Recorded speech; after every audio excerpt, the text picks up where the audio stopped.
Community Initiatives and Coordinating Committee meeting. We're really happy that you guys are here. And I just want to give out a special acknowledgement and welcome to Todd Sandrin from ASU. He is a new member, and also to Jen Duff, council member from the city of Mesa. So thank you so much for you guys being here. We are glad that all of you joined us. So we have some in-house and some online. So if we would like to let everybody know that we're going to be doing a roll call. So we will conduct roll call to determine, make sure that we have our quorum. So please share that you are here once your name has been called. Thank you very much. When I call your name, please unmute and announce your name and your affiliation. Councilmember Beckles? Here, City of Goodyear. Thank you. Councilmember Bongiovanni? Vice Mayor Gilbert. Thank you very much, Vice Mayor. Taniqua Broughton? Councilmember Conchas? Councilmember Lupe Conchas, City of Glendale, Cactus District present. Thank you. Thank you. Councilmember Conde? Good morning, Councilmember Tina Condi, City of Avondale. Thank you. Jean Diadamo? Kathy Denolfi? Present, a new leaf. Yeah. Councilmember Dorsey? Councilmember Duff? Thank you. Councilmember Ellis? Thank you. Councilmember Ellis, City of Chandler. Thank you. Vice Mayor Garland? I'm here. Thank you. Councilmember Goodman? Councilmember Hodge Washington? Councilman Hodge Washington, City of Phoenix. Thank you. Councilmember Learman? Councilmember McMahon? Jenna Panis? Megan Pocock? Here with Terrell's Health. Thank you. Todd Sandrin? Thank you. Reverend Sexton? Here with Arizona Faith Network. Thank you. Supervisor Stewart? And Deb Sydenham? Madam Chair, we've quorum. All right. Well, thank you very much. So now we will go ahead and move on to the next item on our agenda, which is the information only items. There's only one information item for this meeting is noted in your packet. Does anyone have any questions or want to pull the update on the federal policy and funding changes in homelessness? Madam Chair, not sure if you want to go back to the Pledge of Allegiance and the call to the Thank you very much. I skipped right over that. Thank you. All right, let's go ahead and go. Oh, geez. We'll go ahead and do the Pledge of Allegiance. Thank you. I pledge allegiance to the flag. To the flag of the United States. Okay. Republic for which it stands. One nation under God, indivisible, with liberty and justice for all. All right, thank you so much. And I recognize what I did. I had pulled up an old agenda. So I wasn't reading from our correct updated agenda. So I appreciate that. So do we have a call to the audience? We have received no comments for this item or for any other item on the agenda, Madam Chair. All right, thank you so much. So now we'll move to the information only items. Again, there's only one information item for this meeting as noted in your packet. Does anyone have any questions or want to pull the update from federal policy or funding changes in homelessness? I don't see anybody online. Nobody online? No, okay. All right, the next agenda item is number 5, approval of the consent agenda. Items 5A and 5B are on the agenda for consent. Does any member of the committee have questions, comments, or request a presentation on these items? We have none. Does any member of the public wish to comment on any of the items on the consent agenda? Looks like none. All right, could I have a motion to approve consent agenda item 5A and 5B? This is Kathy Denolfi. I'll make a motion to approve items 5A and 5B. All right, Jen seconds. All right, we have a first and a second. Thank you so very much. Is there any discussion on the motion from the committee or from the public? We have none. All right, we will take a voice vote of everyone online who have turned on their cameras. Those online who do not want or cannot turn on their camera will have an opportunity to participate in a roll call vote after the voice vote. For those participating in the voice vote, please keep your cameras on until the vote is final. All those in favor, please say aye. Aye. Aye. Thank you. All opposed, say nay. All right. Amy, if can proceed with roll call if we need that. Thank you, Madam Chair. Councilmember Ellis, how do you vote, please? Aye. Thank you. The vote passes unanimously. All right, thank you very much. Then we'll move on to our next agenda item. We are going to be discussing Chandler's Specialty Court, and we have Chandler City Prosecutor Elizabeth Herbert will give a presentation on the city's specialty court. So please come up.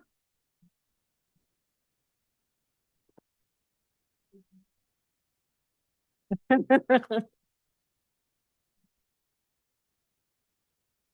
thank you for having me. My name is Elizabeth Herbert. I am currently the Chandler City Prosecutor.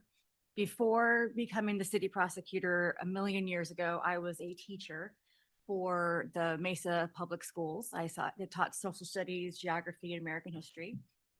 I was really bad at it. And so I left and I went to law school and was hired by the Maricopa County Attorney's Office, where I prosecuted a variety of crimes. But when I left, I was doing family violence and sex crimes. In 2007, I moved over to the city of Chandler as an assistant city attorney. And then in 2014, I became the city prosecutor. And this is also the same year that we began doing our treatment courts. I would love to say that it was my idea and I got the ball rolling and I set it all up, but everything was in motion when I took over.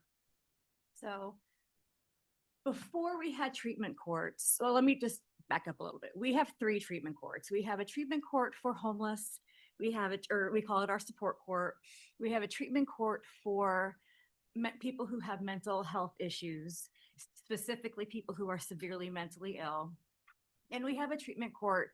We are part of the Veterans Administration Treatment Court. And before we started these, there were several reasons why we wanted to start it, because obviously when you have a lot of people in your community who are having these types of problems, it impacts your community, it impacts your police department, your fire department, your emergency services, all of those things. So if we can figure out a way to help out, I'm gonna have to get just a drink of water. I'm so crazy. Okay, thank you. For whatever reason, I'm crazy thirsty right now. So we would have increased law enforcement contacts with people with mental health issues or people who are homeless. And veterans are a bit of a different animal, but mainly what we're talking about when it comes to these issues are the homeless and people who have severe mental illness. Because also a lot of times associated with that might be ongoing health issues that need a lot of care that they're using the emergency services for. Thank you so much. I did not think ahead. We also would have problems with the parks, bus stops. You don't want to go to a park and have excrement on the playground or needles or things of that nature. You want to be able to have a safe experience at your park. Bus stops. People who use bus stops should be able to have a safe experience there without having to deal with people who are camped out or again, who are using drugs or those types of activities. And again, maintaining public facilities or people without shelter or camping, keeping the libraries open and clean and safe, and different environmental cleanups related to campsites, homeless encampments, and what inevitably is going to be left behind at those encampments. So we had a lot of reasons to start all of these courts. So we have 3. And the way it works, so the East Valley Regional Veterans Court, that covers many different cities. It's Gilbert, Scottsdale, Fountain Hills, Cave Creek, I believe, Tempe. It's not Mesa has their own. And a few other cities. And the way all of our treatment courts work is first we have to identify defendants. So with veterans, it's easy. When we do sign-in sheets for people who have their arraignments, we ask them, are you a veteran? And if so, they can move over to the Veterans Court. If they're homeless, we have community navigators who their full-time job is going around the city of Chandler and helping out people who are homeless. And they're getting them, trying to get, get them housed ultimately, but also just taking care of all those little things that you need to get housed. So you need a driver's license, you need a social security card, you need your birth certificate, you need things like that. And so they're constantly working. When people have committed crimes, we have one specific community navigator named Ashley, and she's amazing. And she will help them with us, through us. And so for the Veterans Administration, we have counselors and liaisons. For support court, we have our community navigators. And then for mental health, we deal with the REBAs, which I'll explain in just a minute. We all get together with the judge, the defense attorney, the counselors, and we come up with an individualized program for each defendant. It's very, very individual for each person. And then we let them know, like, this is your option. You can do this if you want to, but it's a completely voluntary. And so if they decide to stay in the treatment courts, then they will get a reduced plea. They're not gonna, if they were looking at 180 days in jail, they may get 90. DUIs, we'd never plead down DUIs unless there's a legal or factual reason. So they're not a big benefit for DUIs, but everything else we take into consideration, all of the things that we ask them to do.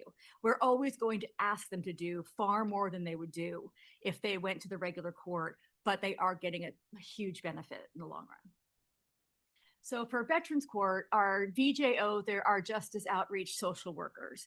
They, most of them, from what I've had, my experience, have some connection to the military. Either they were in the military or a relative was in the military. They work for the Veterans Administration. They're social workers.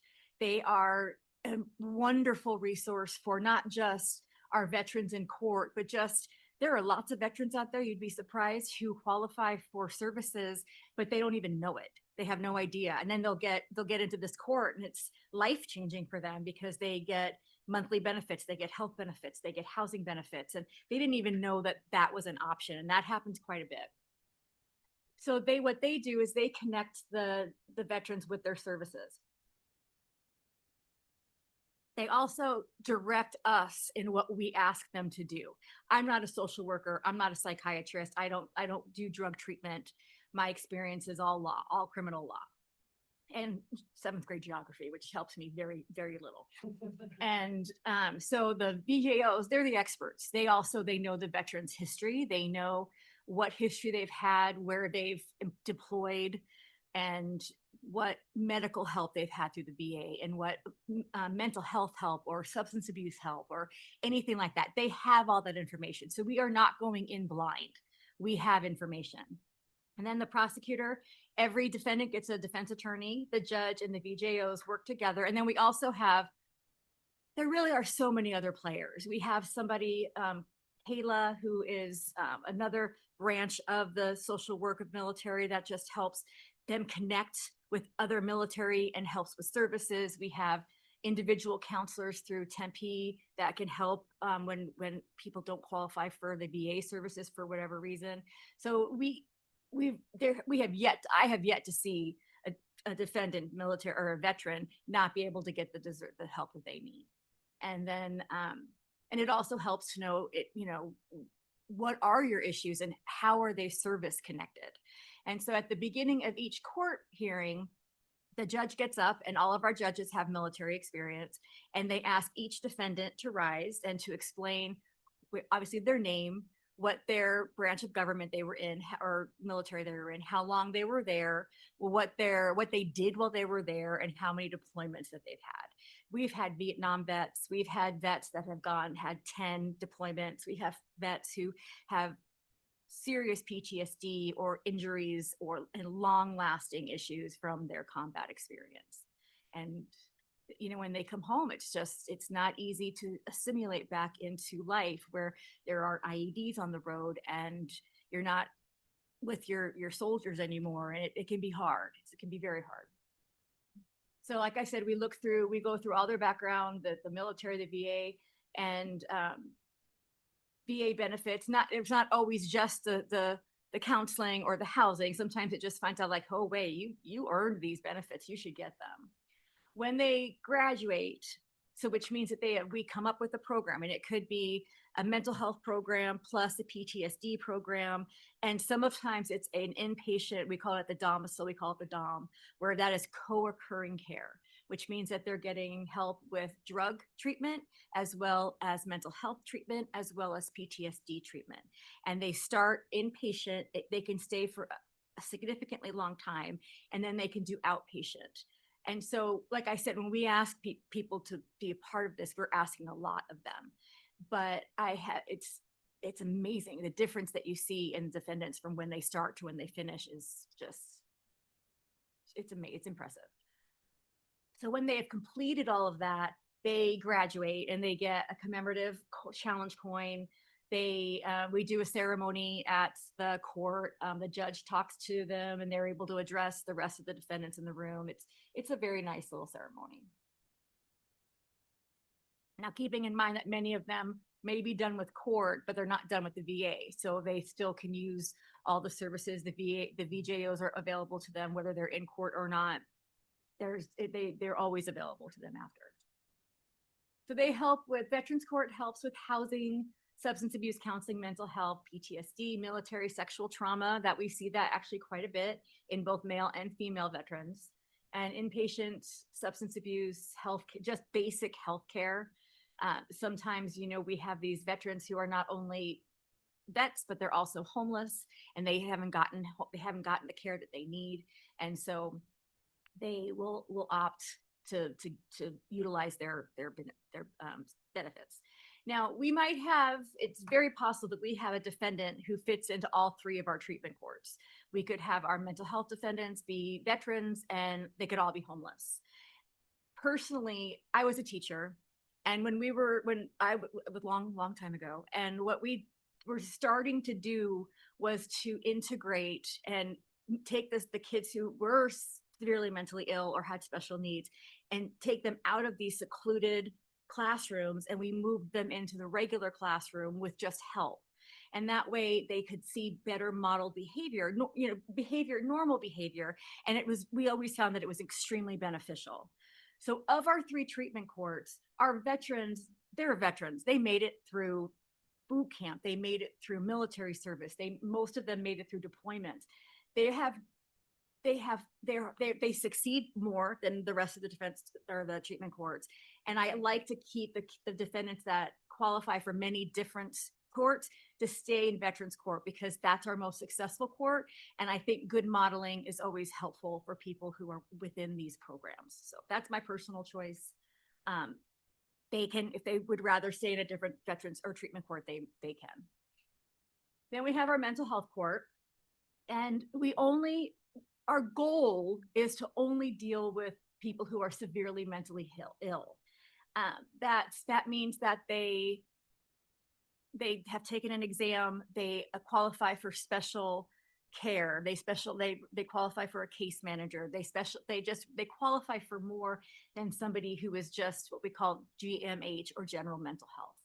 And so the goal is, just like with the other courts, is to get them into programs to reduce recidivism within this vulnerable population of the segment of our society. And I had a defendant early on who he was in his 30s or 40s, and he was a terrible shoplifter. So he had tons of cases. And we realized when our court started, we realized that he was severely mentally ill. He'd lived with his parents his whole life. They knew there was something wrong with him, but they just weren't equipped to get the help that he needed.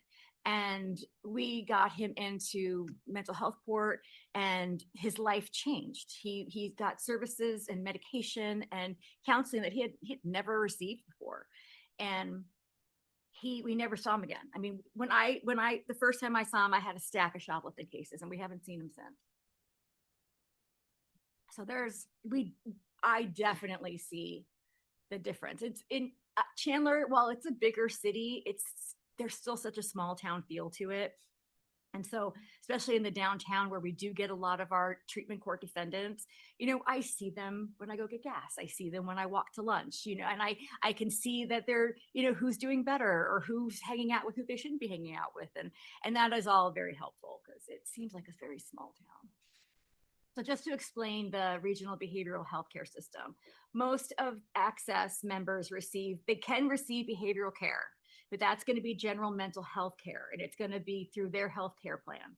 If somebody is severely mentally ill, they go to the Regional Behavioral Health Authority, we call them AREBA, and that are the people who are Title 19, which means that they are foster children, members enrolled with DES or DDD, Department of Developmental Disabilities, or individuals with serious mental illness. So once they're qualified they take the test to see where their mental health issues lie. If they're SMI, they become Title 19. And they have so many services. They do mental health counseling, psychiatric, psychologist services, housing, drug treatment. And then we also can coordinate regular healthcare and that type of stuff as well. And we also, our homeless navigator technically is just supposed to work for our support court. She works with everybody.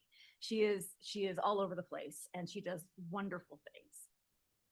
And all of our homeless navigators, community navigators, they all have been homeless or have had drug problems. So they understand exactly what these people are going through, and they can relate to them. And I think it's just an amazing program because, let's be honest, the city of Chandler, we do background checks, and we would probably exclude some people who have the convictions that these community navigators may have, but we give them that chance, and they've all been outstanding, and they relate so well to the people that they are literally, for the homeless court, they are in the alleys, they are down by the freeway, they're behind the buildings where they know there are encampments. They're working all the time. I remember Ashley once yelled out the window to somebody, "Don't forget you've got court on Monday at 8." And they're like, "We got it, it's okay," because you do what you have to do to get to connect with the people who you can connect with. So each defendant in mental health court has a case manager. We do a staffing before court starts, and the case managers, they used to come in, COVID changed it so they call in, and then we come up with the plan. And a lot of these case managers aren't used to being able to tell somebody what they have to do. They're used to being able to, we suggest you do this, we think you should do this. But when they have a court case tied to it, the judge will say, "You're doing this. If you want to stay in this court, you are doing this." And with our mental health court defendants, we do tend to have higher caseloads. Veterans court cases, we might have two. We usually will have maybe some alcohol related incident, and then maybe a domestic violence incident. It could be a DUI, which they're really just signing up for better counseling.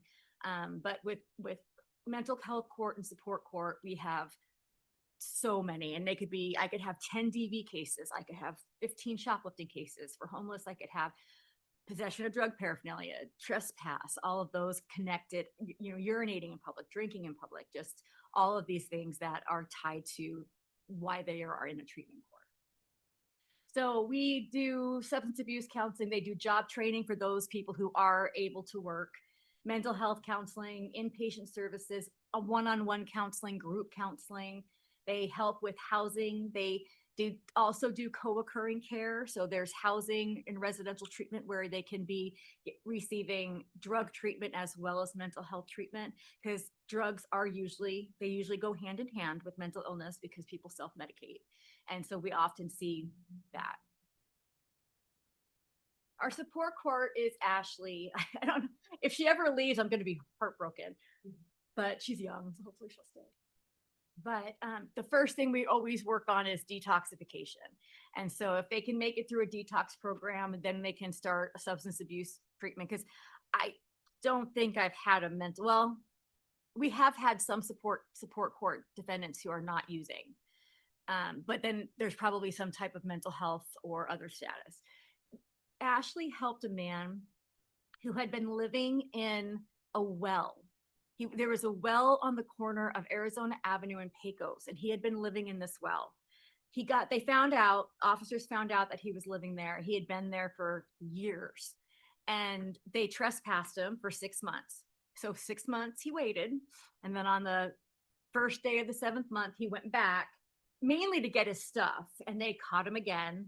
And so he ended up in our support court. But then Ashley figured out that he actually qualified for housing and all sorts of benefits in Veterans Court.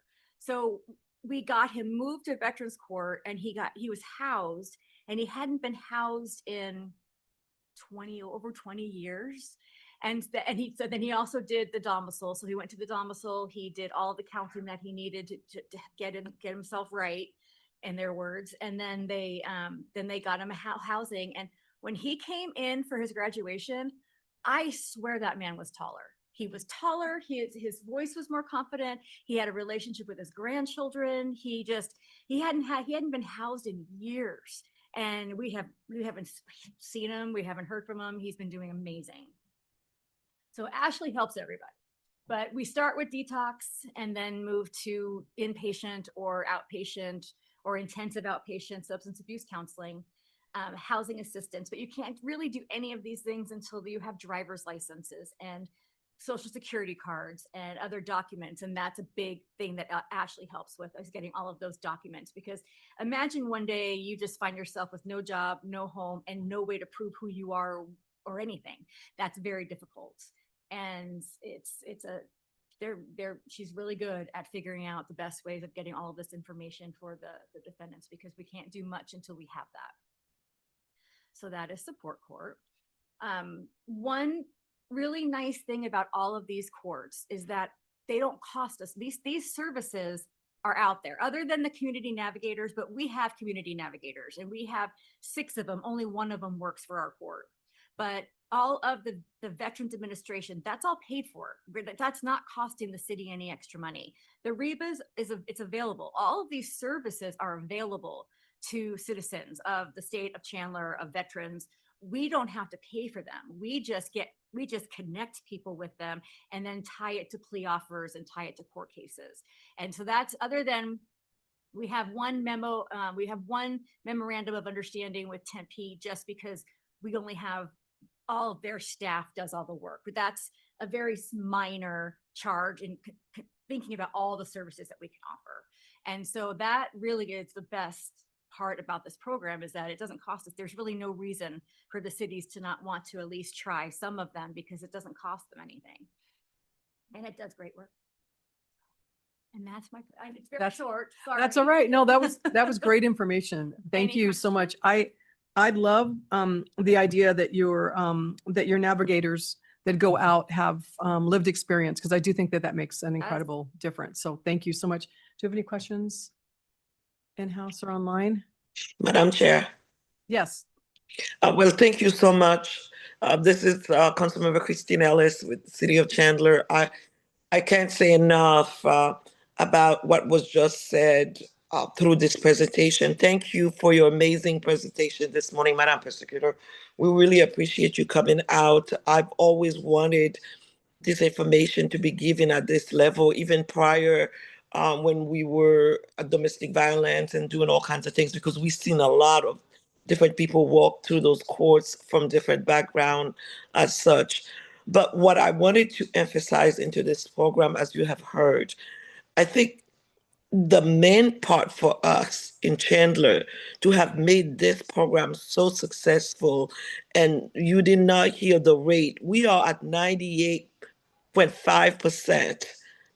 That's the success rate that we have into this program when we encounter someone. This wraparound service that we are able to deliver to our constituents in order to help them better their lives and see generational things broken over them, and then continue with their lives in a sense that they become the next person who's going to make it better for their bloodline, is amazing. I'm so grateful that Mayor and Council, and I don't want to take credit for every single thing, but with my background, having been working in that space with homelessness for the last 26 years. So the last 5 years when I came to Chandler, our goal is to eradicate this thing. And this program, I'm telling you, it's doing it right now. The last head count we had, I don't have the latest number, but I believe we were at between 125 to about 175 with unsheltered people in our city. And it's because of this program. The people that are working into this program, I have never seen people with such heart to see others succeed and their lives become better. That's the element, I believe, that really make it so successful. They love people and they want to make sure that those they encounter never leave them the same way that they came in. I'm grateful to our judges. I'm grateful to the navigators. They know when I first came, we only had one part-time one, and we put some money behind it. And I believe right now we have 6 or 7 of them in the streets on a daily basis, 12 hours a day. And so for other cities to look at this and think, well, it might be impossible to do, but I will say, give it a try. Just get a small group of people. I've been on the corner of Madison and 12th Avenue for the last 26 years dealing with this homelessness issue. I was told by 2015 we were going to get rid of all our veterans from the streets. 2020 came, I was told the same thing. And I'm still down there with a team every Sunday morning, feeding them, taking care of them, trying to get them out. And I've been able to do this in Chandler, but I can't take it to every city. So to those elected officials on this call, please, I implore you, look into something like this for your city because it works. When you get people that are really passionate about helping others, you will see the results. And I didn't mean to preach this morning because I just got into town, but I can't help myself because I know this works. Thank you so much for allowing me to speak, Madam Chair. Thank you, Vice Mayor. We appreciate that. And you're allowed to preach, girl. But I was going to say thank you so much for being here. We don't have any other questions online? And then we will have your contact information. So if somebody from the committee has any interest, we can reach out. Okay, well, I appreciate it. Thank you for your time. Thank you. All right, we are going to go ahead and move on to our next agenda item, which is housing opportunities in mentorship and education.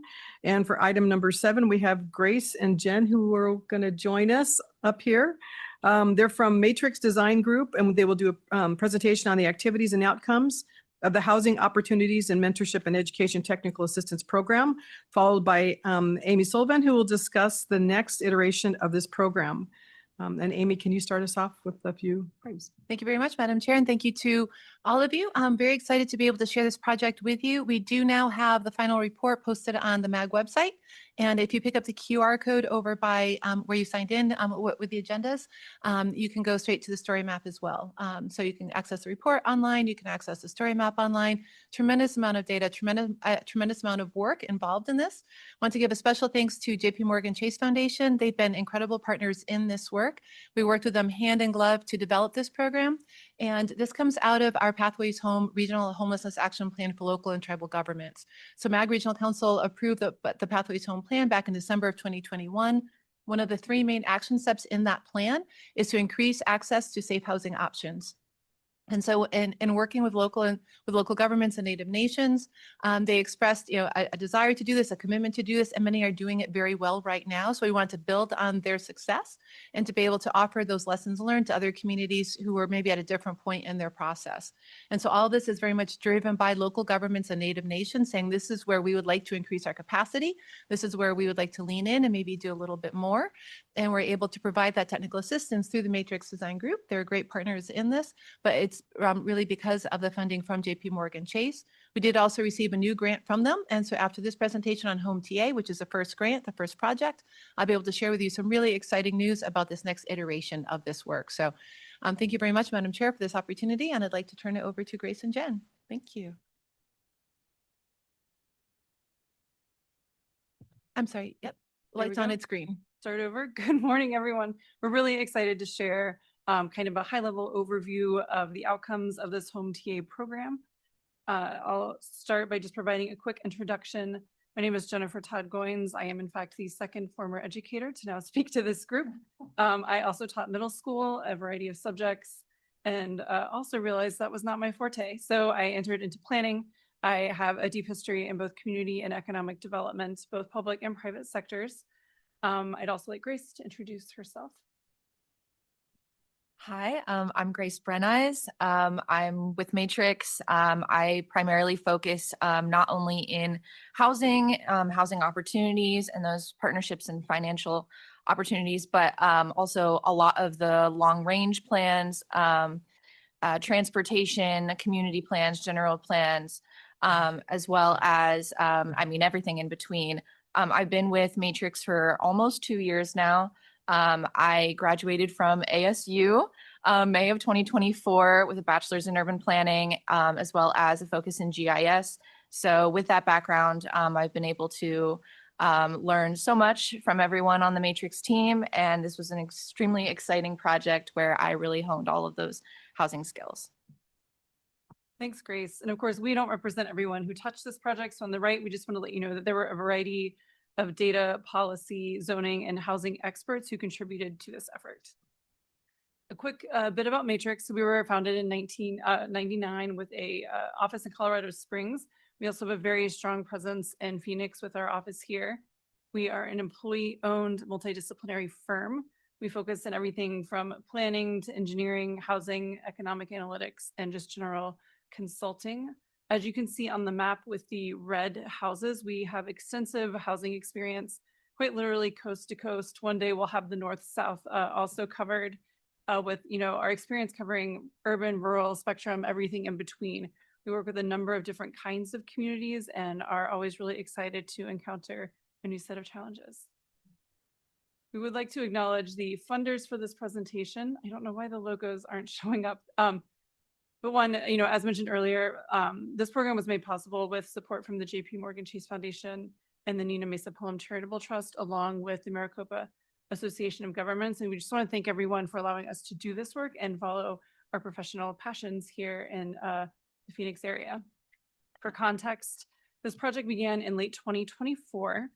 The TA program was founded for local and tribal government staff in the Phoenix region to address different kinds of housing challenges related to housing affordability. This program went through December of 2025, so very recently finished, and we'll provide at the end of the presentation an overview of where things stand now in terms of outcomes and next steps. We provided assistance to 7 municipalities. Those are all listed here. And of course, that is a very diverse collection of municipalities. Everyone has a different set of realities and challenges, whether they are rapidly growing, growing slowly, plateauing, have a lot of single family housing. Maybe there's a lot of affordable housing existing that needs to be preserved. Maybe more needs to be built, et cetera. So we really tried to tailor our approach to these communities by meeting them, asking what work have you done and what do you need to close the gap from where you are now and where you want to be in the future. In the next couple of slides, I'll go through 5 examples of technical assistance that we provided directly to communities to give you an idea of what was done through this program. We'll start with the city of Buckeye. On the right, you can see the cover of the Housing Assessment and Action Plan, as well as some of the engagement activities that we conducted with the community. Buckeye is a rapidly growing city, I'm sure as most of you know, and so we really look at things through the context of a place that is growing and because of the growth potentially becoming less affordable for the folks who live there. Some of the main priorities that came out through our housing needs assessment were those demographic economic numbers, as well as looking at housing types, what's available at different income points, and what might be needed to close the gap between the current collection of housing and what is needed to accommodate future growth. The housing needs assessment was combined with our engagement work to create the Housing Action Plan. And the plan really focused on things such as enabling new housing types to accommodate a diverse population, people of all ages, families of all sizes who may be growing in the community, as well as promoting mixed use growth in 2 specific places, looking at downtown Buckeye and then the Landing. The population is also experiencing a trend toward aging. So we wanted to look at how we could promote senior housing, how incentives may be offered to encourage additional single family development, as well as expanding those community and supportive services as the community continues to grow in the future. For Goodyear, the city of Goodyear had recently completed a housing needs assessment, so that's not something that we needed to do for the city. We were able to take their efforts to the next level by offering a zoning assessment and model zoning ordinance. So what you see on the right are two examples of model code language we provided to the city of Goodyear. So we looked at our current zoning to see where might it be limiting the creation of additional housing or housing of a certain type, whether that's by size or by location. And we also wanted to, of course, work within certain restrictions. For example, vicinity towards the airport means that there are certain regulations on where and what you can build, different infrastructure constraints as the city grows, et cetera. So making sure we're operating within that realm. The community had a couple of goals that were reflected in our recommendations, which includes expanding missing middle housing, developing incentives for additional affordable housing, and enacting design guidelines. So through the code, we looked at how can we move from a more structured version of the code that is very, much based in setbacks and massing to say, maybe we can do something that's a little bit more form-based.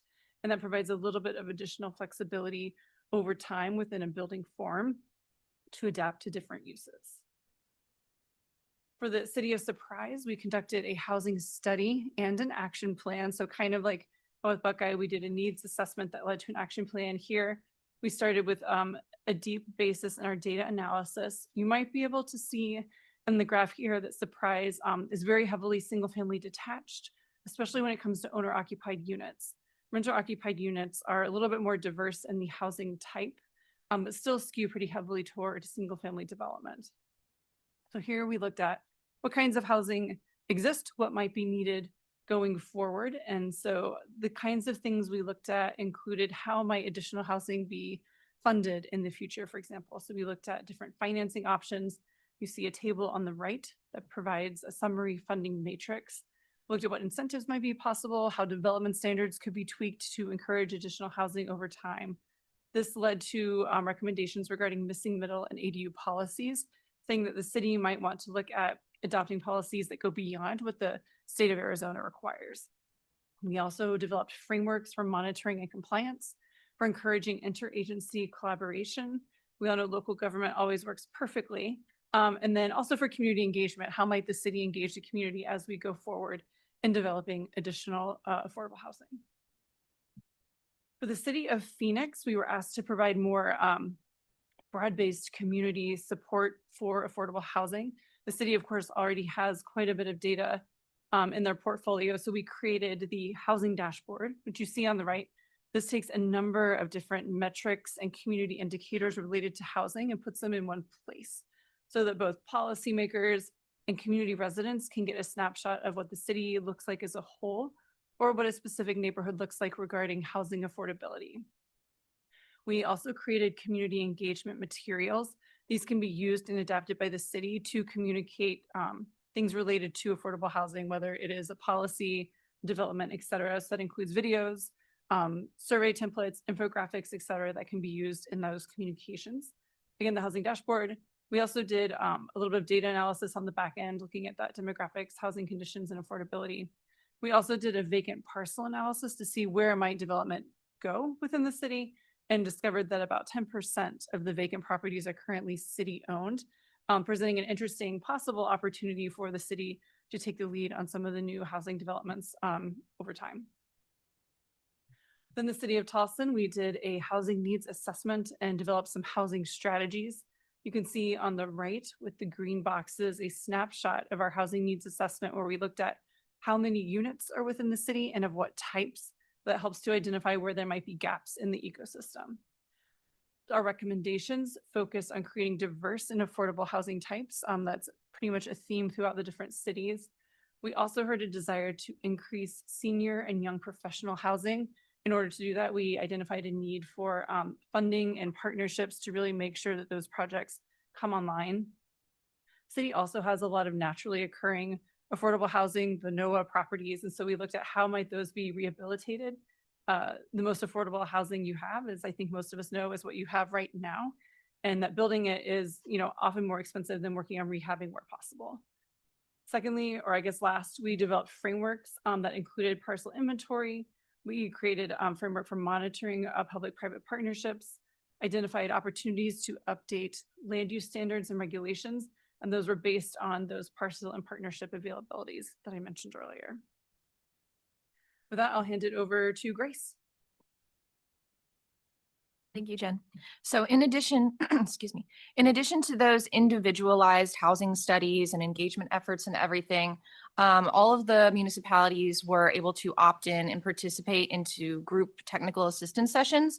There were 8 sessions as well as a closing session to kind of wrap things up, that were kind of split into 2 different sections of partnership development as well as funding opportunities and mechanisms.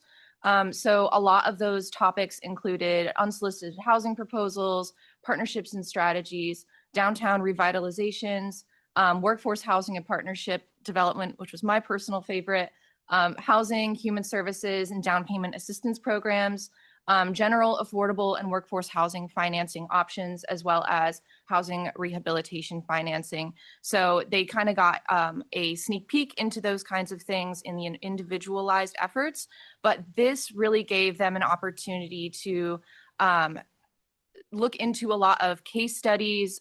We brought in a couple of sub-consultants that were developers, nonprofits, things like that, that really had a different outlook on the subjects.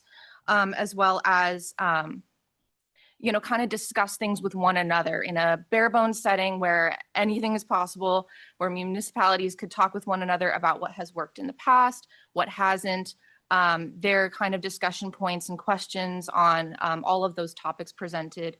So like one of my favorite portions, there are so many discussion topics, but one of the things was the nuances of terminology. That, you know, with like Section 8 housing, even now is called housing choice voucher. You sometimes have to finesse the language a little bit on top of educating the public. So instead of workforce housing, it could be expanding housing opportunities, or instead of workforce and affordable, it could be middle income housing. So changing things like that and allowing those municipalities to say, yeah, you know, sometimes we have disgruntled community members that don't necessarily understand the work we're doing, but it's important to know where they're coming from and know the language that they're going to respond to. So that was really, really big kind of discussion points. So with the summary report, that outlines all of the key takeaways and the lessons learned from both technical assistance presentations and discussions, as well as all of those individualized efforts.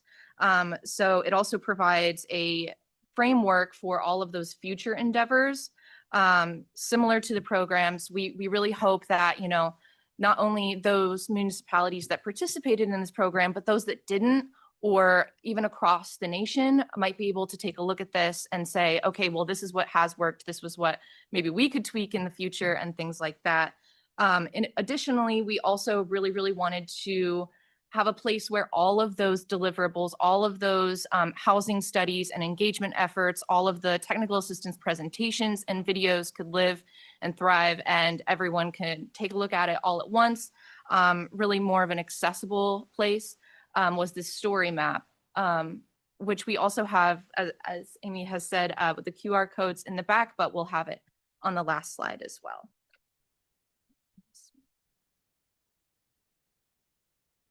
So I'm actually going to touch on El Mirage and Scottsdale first. So the initial outcomes and next steps, they did not want to do specific individualized task orders, but they participated in those technical assistance programs as well. So they were equipped with that toolbox for all of the partnership and financial aspects. Buckeye, we presented on September 16th to their city council, and they intend to incorporate those tools into their studies and plans in the future. Goodyear, they're currently updating all of their zoning, informed by all the recommendations that they received from us, as well as proposing an update to add missing middle housing, which is a really exciting endeavor. And Phoenix is utilizing all of those engagement tools, using that data to inform their future programs. As well as that dashboard. It will be up on their website soon. Also very exciting. Surprise, they're updating their housing strategies, identifying those, you know, tools and the action plans will be helpful. And Tulsa, they will actually be presenting next week on February 24th. So coming news from them. And yeah, there's the story map QR code, and we'll open up for questions and discussion. Okay, I would just say that the language is very important, and we actually had a presentation at this committee a few months ago that was specifically talking about language and how to use the language to get people to really buy into what you're doing, and understanding that everybody has a certain image in their head of what Section 8 housing is, and it's not the same as it used to be. So I appreciate that. Thank you so much. Did anybody have questions, Jen? All right, Councilmember Duff. I have a ton ton. of questions, comments, so you can cut me off at any No, point. you're good. Yesterday, I just had a briefing on some of the legislative bills that are going, addressing housing. Is there some kind of, I feel like each of the cities are taking on their own processes and you know, advice and studies to really streamline and give more options in their housing. The legislature has their own integration, and then you have the advice here. Is there some kind of integration way to take? I just feel like we have so many different sources coming to us, and I just don't, I feel like there needs to be some kind of coordination of best adopted practices and legislation being aware of best adopted practices. I feel like, I don't know. I don't, since they're kind of outside of the city, I don't know if they're really, what they are proposing sometimes doesn't integrate to the plans that we have. I would say that is not just an Arizona challenge. It's something we see in a lot of states that have very housing specific legislation. I think that's a great project idea of creating a handbook for these communities. I know internal to Matrix, we track legislation across states where we work to make sure the plans we create align with requirements, both at the federal level and at the state level. But I do think having, you know, some sort of handbook or guidebook for communities, or even just a framework for decision making, how do I know where to start and where to go, could be really helpful resources. Thank you. And I didn't announce myself before. So when we have online, I'm in Councilmember Jen Duff from City of Mesa. And I encourage somehow the legislature gets a hold of this study to have it as a guideline as well. I think there's a lot of information that all of us can learn from. Was parking reform part of your recommendations? Especially when it comes to missing middle? Yes. So when we looked at some of the zoning code updates and making recommendations, we did include some recommended parking reductions, whether it's for senior housing, for mixed use developments, or affordable housing, to say, you know, the data show that, you know, certain kinds of housing have fewer cars on average. So in those cases, yes, we did recommend associated parking reductions with certain kinds of development. And of course, near transit as well. Excellent. We do need that support because a lot of our constituents and fellow council members feel that a lot of parking is still necessary in especially transit-oriented development areas. It's an uphill climb. Was there any analysis done on housing type and the homeless percentage of the city? I've heard all kinds of data before that if you have over an X percent of single family housing, that usually your homeless rate will escalate according to the percentage, or any kind of analysis on the homeless as far as your housing mix to encourage that. I know we've looked at, you know, the housing mix in other studies, you know, and what I've also found is that the rate of your income increase versus your home increase also has a very high impact on your houseless population in terms of, are you pricing people out of what was naturally occurring affordable housing? So we did look at ways of preserving that and looking at the demographics of the community to say, are we reaching the folks that we really need to? And part of this project, at least for the city of Phoenix, was doing a deep dive into folks who are less than 50% of AMI to see where are they accessing housing, what does it look like, what's available to them. So we didn't do that for every community, but we did do it for a subset. And I think that might be a model that other cities could try and replicate. Excellent. And I'm gonna promise last question. Do you have follow-ups planned with these cities on after their integration of these recommendations, of kind of seeing where their progress or things learned from the process? We definitely track what happens with communities after our work. It's also a good lesson for us as we go forward to see, well, what, you know, is working politically, what maybe isn't, what should be tweaked, kind of to Grace's point on any language. But I don't know if I missed anything there, Grace, any add-ons? Yeah, specifically, we'll be, following up with those other municipalities that we didn't get a full chance to flesh out those next steps and those outcomes that they've known for. Like I said, next week, Tolson will have their presentation to City Council. So after that, we'll see what they're actually going to bring to the table for their studies and their upcoming long-range plans. And hopefully, work with them in the future to navigate that. Yeah, it would be really interesting to see the outcomes from implementing these, that there so many units were added or whatever those outcomes to for a healthier community. Thanks. All right, thank you. Did you have any questions? No. Yep. Todd Sandrin, Arizona State University. Good to see you on there, Sun Devil. Definitely. Grace, question for you. You mentioned workforce housing development. You said it's my favorite.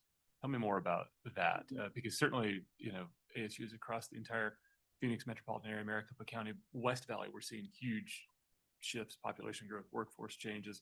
What are the intersections, needs, opportunities, and challenges you see there? Well, I said it was my favorite.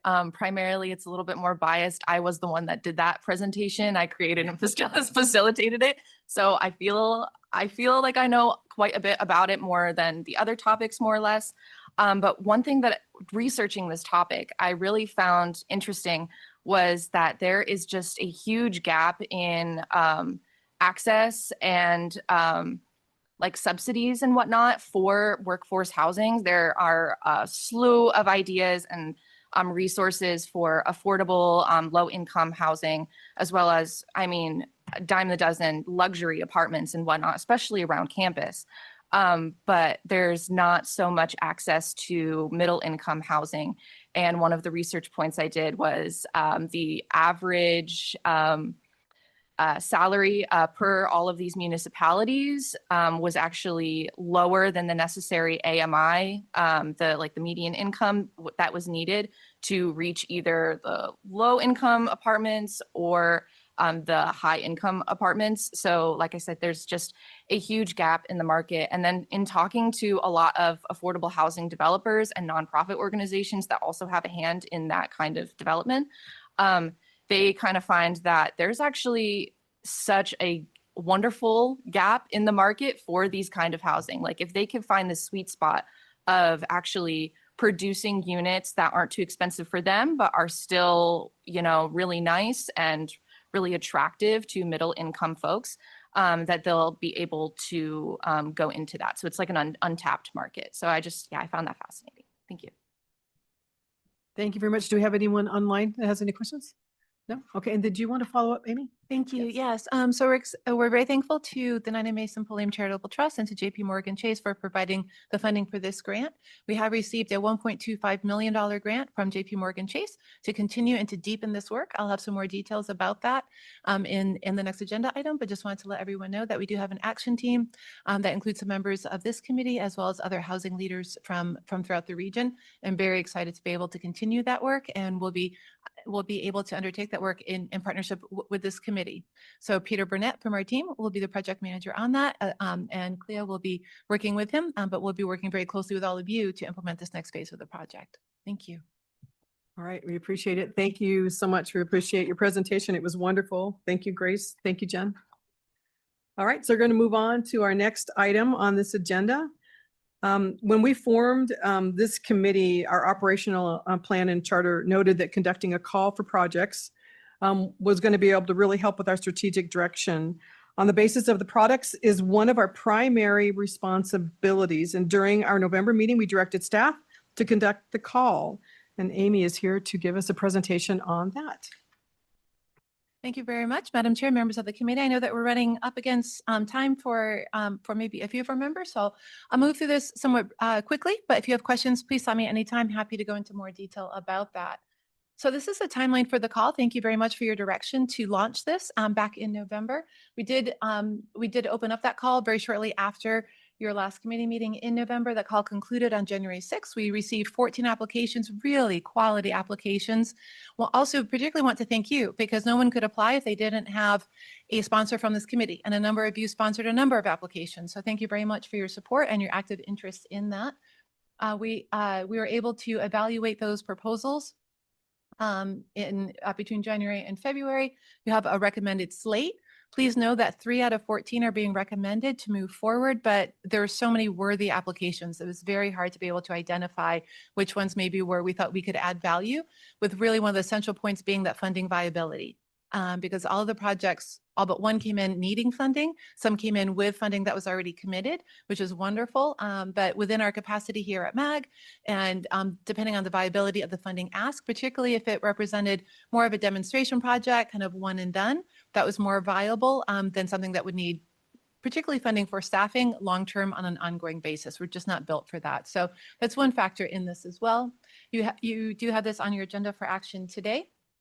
And pending that action, we'll be taking this to Management Committee and Regional Council next month for final approval to be able to move forward. This is a process that we undertook. This process will hopefully seem familiar to you. The criteria comes very directly from the operational plan that the committee uses, and the charter that you approved also provides that framework that we use to assess these projects. We did receive 14 applications, and 2 important points on those applications. One, they're all very worthy. They're great ideas, great projects. We aren't able to work with all of them, but we do hope that they will be able to move on in some capacity. We're happy to help refer and to be able to support them within our capacity to some degree. But for 3 of them, for the 3 that are being recommended, should you choose to act on that today, we'll be providing a bit more intensive support in particularly the fundraising areas. But even for the ones that we can't work with more intensively, it is important to note that these represent unmet needs and untapped opportunities throughout the region. So looking at areas like food security, for example, literacy, substance use, the purview is very broad, and it really shows kind of the breadth of different opportunities that are underway throughout the region. Also, something that was unexpected but really good to hear from the applicants was that they really appreciated the opportunity to use their creativity in responding, because that purview is so broad. Often by necessity, funding opportunities are very specific. There's perhaps more narrow guidelines, and that's needed. But this one was a bit broader, and they really appreciated the opportunity just to bring their creativity and their innovation to this process. So we did use the evaluation criteria that were already approved by you in the operational plan, the framework, and the charter. The scoping team that you've also approved, they really helped to advise staff on just different elements to consider, and then staff stepped in to assess that funding viability, acknowledging that there are some projects that are wonderful, but within our capacity, we just didn't see a value add for us. We also drafted a direction that this committee could choose to undertake, and that is to build community through access to safe homes and spaces. This is on the 3 projects that are being recommended for selection. 2 of them are directly housing related. One of them is around having a therapeutic garden, and just again, creating that safe space for people to come together, particularly in a high need area.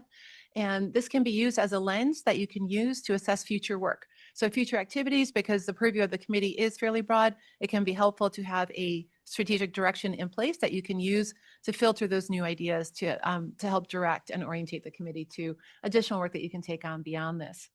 So the next steps then, one is for your action today. And depending on that action and the action taken at Management Committee and Regional Council next month, we'll be able to notify the applicants to let them know what we can do working with them or not. And then also to be able to launch the action teams. Each of the 3 that are recommended for selection do have an initial action team that's been proposed. We'll want to work with that action team to assess the funding opportunities, and then be able to help provide some technical assistance as they pursue those funding opportunities. Very briefly then, these are the 3 recommended projects. One we just briefly mentioned is Bridges to Home. That is the next iteration of the housing project that you just heard about. Really excited about that. In this first iteration, we worked exclusively with local governments and Native nations. In this next phase, we'll be also able to work with nonprofit agencies. Also expanding that from looking at how do we build and preserve housing to how do we increase access to that housing. So looking at the people pipeline, how do we help low to moderate income households access the housing options that are available? The second project is Thrive and Grow. This is a fantastic project that's building a therapeutic garden within a high need area within the city of Phoenix. We do anticipate that this will have some great lessons learned that can be applied throughout the region as well. So again, being able to scale up, but looking at how do we help people, particularly with disabilities, fully engage in their communities, particularly when there are other conditions present, such as low incomes.